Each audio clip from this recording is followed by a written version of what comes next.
Mkuu wa wilaya Ngara mkoani Kagera Kanali Mathias Kahabi amewataka wananchi wa kijiji cha Kasange kata ya Kirusha kulinda mipaka iliyopo ili kudumisha amani miongoni mwao.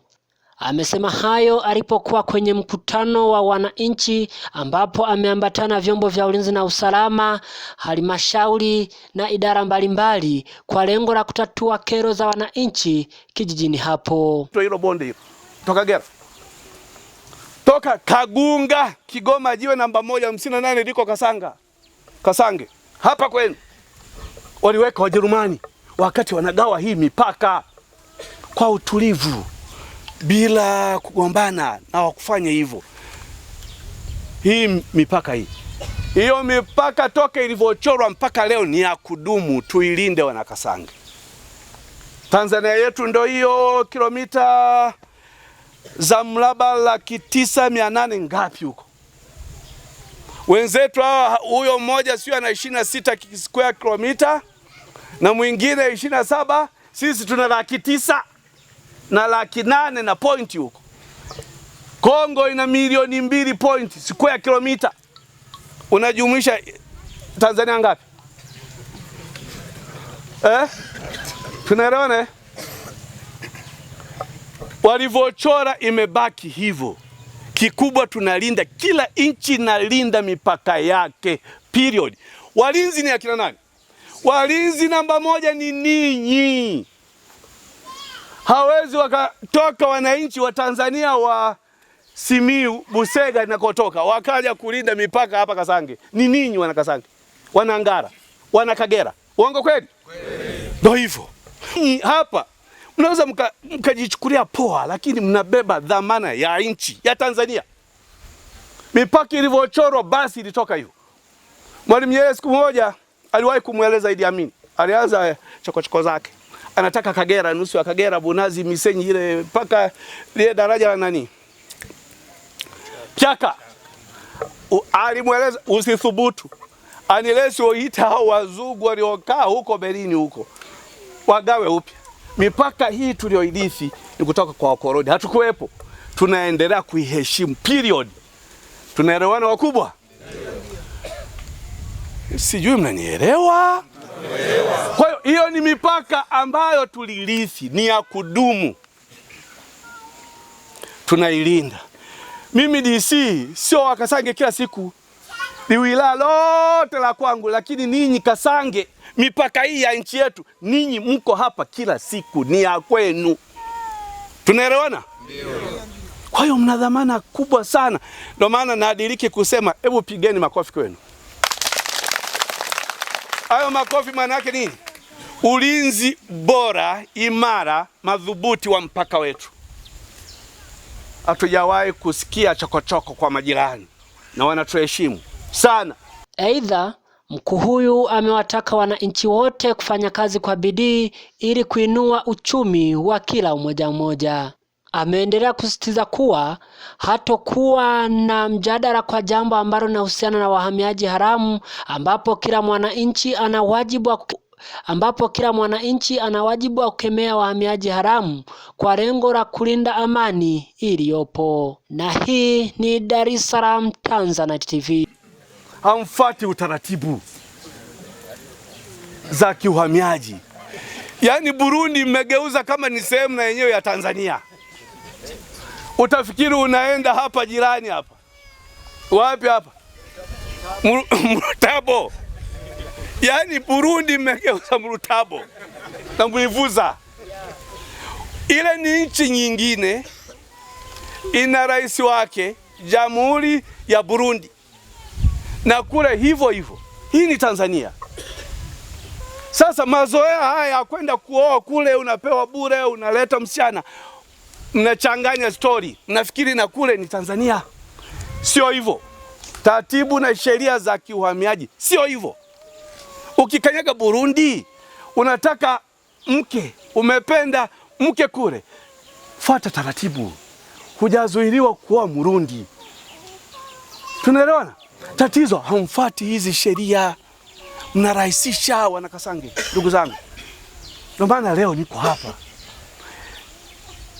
Ile security consciousness wazungu wanasema, uelewa wa kiusalama ni mdogo. Sisi tulioko mpakani ni mdogo mno, ni kama zero, tukiwa chini ya nani? Ya Mwingereza. Wale wenzetu utawala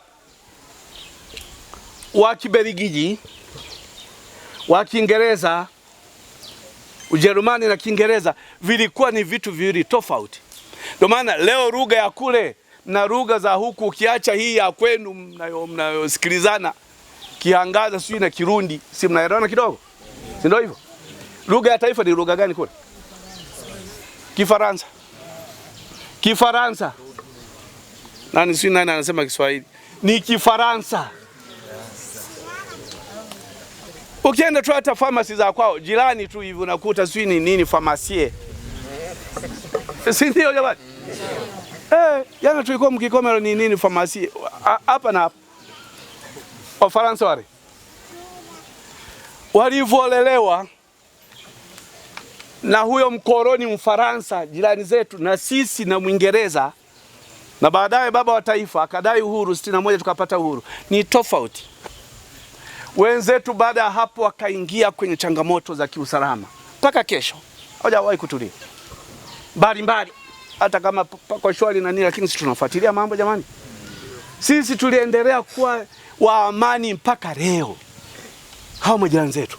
Kwa hiyo kitendo cha kusema wenzetu jirani zetu wahamie huku, mnaleta baraa hapa Kasange ni shida. Na wana notion moja wenzetu, mnapenda kuajiri vibarua kutoka Burundi, huwa hawapendi kuzurumiwa. Ni nature yao. They are colonial masters, waliowatawala ndo walivyowaandaa, ndo walivyowaacha. Tuelewane hilo. Ndo walivyowaandaa wakapata uhuru, na ndo wamekuwa katika mazingira hayo. Walikuwa na sera moja hawa jamaa, na kwetu waliharibu, walishindwa. Divide and rule. Divide them and rule. Wagawanyeni mwatawale vizuri wa Afrika. Wakikuona walikuwa nchi fulani, sitaki kutaja jina, wakaanza kuwashabikia kwamba nyinyi maumbo yenu ni mazuri, dada mna shepu zenu, mna vipua fulani, mna vishingo fulani, ninyi ni bora kuliko wenye pua zimekaa hivi. Kasange oye! Hawa wakaaminishwa kwamba wana akili sana kuliko wenzao wenye pua za hivi alafu wafupi na nini, hao takataka, ninyi you are superior, hawa hamna kitu. Waliamini hivyo. Walibeba hiyo concept ya kusifiwa na hawa wazungu kwamba sisi ni bora kuliko, walikuwa hivyo. Imefutika hiyo mpaka kesho. Kasange oye! Mpaka kesho. Walioandaa hayo mazingira hayo hawapo, walishakufa, lakini waliwaachia shida mpaka leo. Shida ipo. It is in their blood nowadays. Akisimama tu, mimi nimekaa Rwanda, nimekaa Burundi, akisimama huyo mtu mrefu mwenye nani hivi, akija mtu fulani yule mfupi mwenye nani hivi, anaweza akakaa pembeni kwamba tusikutane na huyo. Takataki imekuja. Takataki imekuja. Wako hivyo. Hawakai pamoja hivi. Na kubebana kule kuko kiwaziwazi. Unaomba cheo na chungulia, leteni picha zao. Huyu hapana, huyu hapana. Wenye pua za hivi, kwa sababu anayaajiri mwenye pua cha hivi, anachukua wote wenye vipua vya. Wako hivyo wenzetu. Sisi huko tuko hivyo? Hatuko hivyo. Walirithi hivyo. Sasa tunapowakaribisha wale, tunataka tuwaingize kwenye jamii yetu, maana yake tunaharibu utamaduni wetu, kacha zetu. Tunaelewana? Hivi tunavyoishi kwa upendo, tunachangana na watu ambao wanabaguana. Ukimkaribisha wapua cha hivi ataanza kukubagua hata wewe uliyemkaribisha. Wewe utakuwa mtu wewe. Wakati umemleta mwenyewe. Uongo kweli? Umemleta wewe. Sasa wenzetu walivyo wajanja. Akija mmoja wa hivyo, baada ya miaka 10 wako 100, wako 1000. Wananunua maeneo, Unaona? Wanaanza kutafuta vinafasi vimwenyekiti hivi, udiwani, vinafasi hivyo. Akishapata madaraka ni kueleza ndugu zake walioko, njoni Kasange, maeneo tumeshapata huko. Wakati nyinyi mnaendelea na mambo yenu, umetulia, utafikiri hao mliowakaribisha ni wa kwenu kweli kweli. Hamna. Wana mahesabu ya mbali wenzetu, ni waeleze kwa taarifa yenu wana Kasange, kuliko mnavyofikiria. Sasa tumekaribisha vijana wengi vibarua bila kuwafanyia vetting. Upekuzi hamna, hatujafanya hilo. Matokeo yake unampa kibarua, anafanya kazi, mwisho wa siku anakuambia mzee, nimemaliza, naomba ya changu. Bwana, hebu subiri kwanza, sasa hivi sina hela. Mzee, ulisema nikimaliza tu utanipa kweli? Nisubiri tena? Baada ya wiki moja, wiki mbili. Kwa sababu wenzetu ni nature tofauti, kacha tofauti, nini tofauti, hawana uvumilivu. Waishapita shida nyingi, waishakwepa risasi, wanaflow hivi zinapepa mashine gani kila siku. Wewe hata ikipigwa gobora hapo unaweza ukafikiri zile zilizopigwa Marekani kule Irani. Kumbe tofauti wala. Waliwahi kufanya hivi kijiji fulani, sasa ukitaja, wakaja na bomu wakarusha ndani dirishani kama hivi na mkono, garipuka ikamaliza watu wote ndani. Wanafanya haya, hawana uvumilivu. Watanzania tuko hivyo?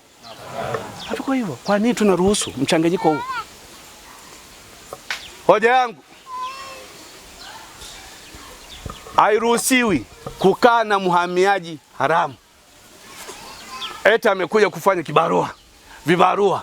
Hao ni shida na hamjui tu. Wewe ukienda kwenye mihangaiko yako huko baba, huko anaendelea na mama, nani anaguna?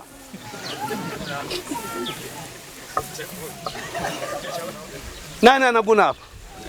Watoto 6, 2 wa kwako, wengine wa kibarua. Maana yake Warundi wale wengine 4 Warundi.